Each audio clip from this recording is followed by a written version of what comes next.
Very few people in the world know about Rudolf Vrba. Still, I guess the main thing to say is he was a thrice decorated Jewish war hero who saved 200,000 lives.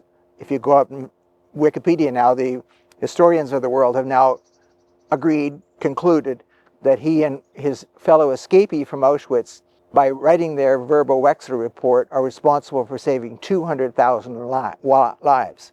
So you kind of got to ask yourself, since he lived in Vancouver for 31 years of his life, why don't we know who this person is? Well, he was more than just somebody who, as a teenager, managed to escape from Auschwitz, one of the 5 male Jews to escape from Auschwitz-Birkenau. I did find a 6th escapee, a female, but the historians haven't regarded her. So that fact alone makes him remarkable. But the fact that he was then able to write this report so well that basically, if you read the report, you couldn't not believe it. And so it took a lot of brains to figure out how to do that. They did it sort of almost scientifically. They didn't put in horror stories. He was counting the train cars and figuring out how many people were being killed. And his estimate of how many people were killed at Auschwitz ended up matching the estimate of the main commander, Haas, at the end of the war. Their estimations jived. So Rudy was had a brilliant mind, but he was also brave and outspoken, and was willing to give speeches around the world. And he was very articulate and persuasive at Nazi war crime trials. He participated in those, and he was known to the historians. The historians would approach him, and basically, if you could get Rudy Vrba to think you're okay, you're okay. But he was a very knowledgeable and demanding respondent. No BS. And so Rudy is looked up very highly in the echelon of people who really know about the Holocaust.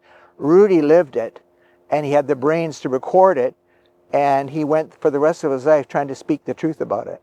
I think I've probably read a couple of 100 books by now, mostly related to Auschwitz. But I going to the door, and I thought, I should bring this. This book is, as you can see, called "I Cannot Forgive." I Cannot Forgive by Rudolf Vrba and Alan Bestick, the guy who co-wrote the book with him.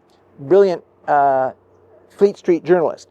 Anyway, it's interesting because in 1963, Rudy's original memoir was called "I Cannot Forgive." It's now called "I Escaped from Auschwitz." I much prefer this title.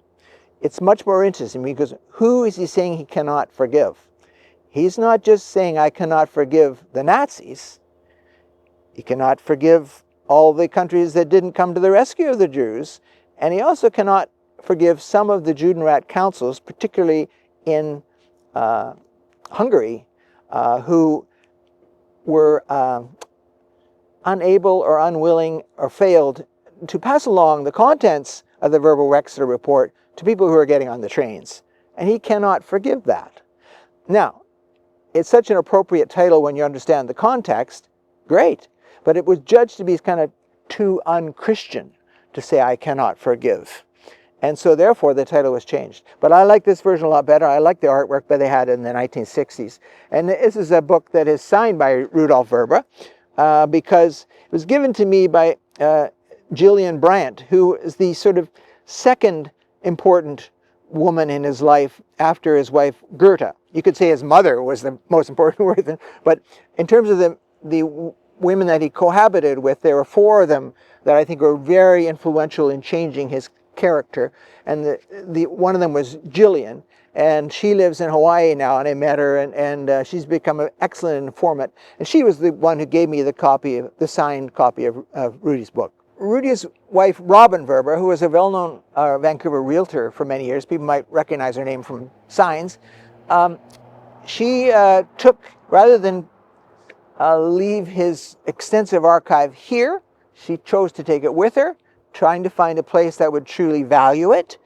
And it's unfortunate that perhaps she didn't feel that there was a place in Canada that would value it, but we'll leave that one aside. And so Rudy kept a huge archive and very carefully done. And I think for years she wasn't even allowed to touch it, you know, because he knew his archive was really important. And so it was donated to the FDR Presidential Library in New York. So I went there, and I've also had researchers go there for me because it's cheaper than me going. But anyway, there's a whole, you could spend weeks, months there going through all that information. And that he left that there wanting somebody to find it. And there are many, many things I've discovered about Rudy that have not been known to all the historians, who I guess who didn't bother going to look. I don't know. But so the archives have been essential, and you could tell that Rudy was leaving things in very good order so people could find them. There was a writer in Canada called Stephen Wiesenthal who did a book called In Praise of Older Women. Brilliant guy. Born in Hungary. Brilliant, crazy guy, but super smart. And I had interviewed him for some of his books, and he wrote to me from London and said, you know, Alan, you live in Vancouver, you got to go see Rudy Vrba.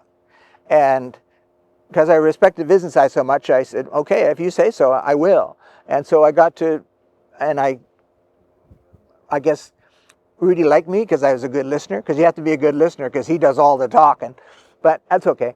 I wanted to learn. So we did get along pretty well, and I think probably that's a huge motivation in me wanting to tell his story properly and fully, because I actually know the guy.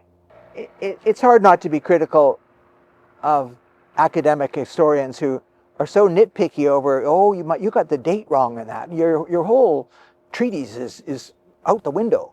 And they're so careful and so non-exploratory of the psychology of someone like Rudolf Vrba. It isn't just, okay, did he really write this report on such and such a date? Was it April 30th or April 29th? Having met him, you know the complexity of the person. It's not just some little date on a piece of paper. This was a brilliant person, an abnormally brilliant person who had a mind that could count and remember. He was on the platform at Auschwitz for almost a year, watching the trains come in. And he had a memory trick of being able to remember. They couldn't write stuff down in Auschwitz. Are you kidding? So he had to figure out a way of remembering every train and how many people he thought was on it. And when he went to write this report, it blew their minds, because they could check in the Slovak part of Czechoslovakia where he escaped to. They knew when the trains left from Slovakia. And he could, oh yeah, that was in August, da, da, da. So his brain itself was amazing, that he could, that was, of course, how can we believe this guy? He couldn't possibly remember all this stuff. Well, all his numbers are correct. And he was a brilliant mind.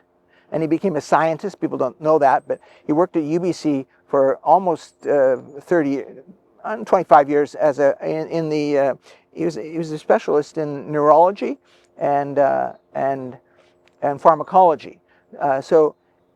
He likes to say, I spent 95% of my time as a scientist and 5% dealing with the Holocaust. But really, the whole time, he would go off and give speeches and was a very persuasive witness at Nazi war crime trials. He could blow you out of the water. There was a famous case of Ernst Zundel in Canada, and Ernst Zundel and his lawyer Doug Christie were kind of wiping the floor with the people who were trying to get him convicted. So they had to call Rudy in to do this trial, and he annihilated Doug Christie, the lawyer. And Zundel was convicted, but then he got off because the Canadian justice system, and so the Canada's record of going after Nazi war criminals is another thing I've learned about, which is totally horrifying. It was almost better if you were a Nazi trying to get out of Nazi Germany after the war. People think, oh, they all went to Argentina or Paraguay. Canada is rife with people who escaped into Canada and were never prosecuted. And you find out these things by just reading. And now there's a Rodel report, which 600 pages, which I put up on our Rudy Vrba website. You can see what it's not me saying this, it's 80 years later. We now have the truth 80 years later. So there's just so much that hasn't been looked into and written about revolving around the world of Rudolf Vrba. So which way is the wind blowing? And, why did all these countries do nothing to help the Jews? Why aren't we taught about this in school?